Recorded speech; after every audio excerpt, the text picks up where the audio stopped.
Police বাহিনী এবং সরকারের লালিয়ে দেওয়া লাঠিয়াল বাহিনীর হাতে যে 7 জন ছাত্র অকালে ধরে গেল, তাদের প্রতি আমার সশ্রদ্ধ শ্রদ্ধা জানাচ্ছি। প্রিয় বন্ধুরা, আমরা দেখছি যখন একটি যৌক্তিক আন্দোলনকে আজকে ভিন্নভাবে প্রবাহিত করার জন্য, একটি যৌক্তিক আন্দোলনকে অন্যভাবে ত্যাগ দেওয়ার জন্য আজকে বর্তমান এই স্বৈরাচারী ফ্যাসিস্ট সরকার যেভাবে আজকে সারা দেশে ছাত্রদের উপর, শিক্ষার্থীদের উপর এবং প্রগতিশীল মুক্তমনা প্রগতিশীল মানুষদের উপর যেভাবে তারা চড়াও হয়েছে, তার মধ্য দিয়ে তারা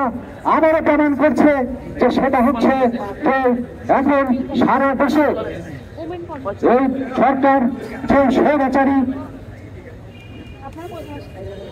একটি কায়দা শুরু করেছে, তারই ধ্বংস প্রকাশ আমরা দেখতে পাচ্ছি। আমরা আজকে এখানে যারা উদ্দীপ্ত নাগরিক যারা এখানে উপস্থিত হয়েছি, আমরা এই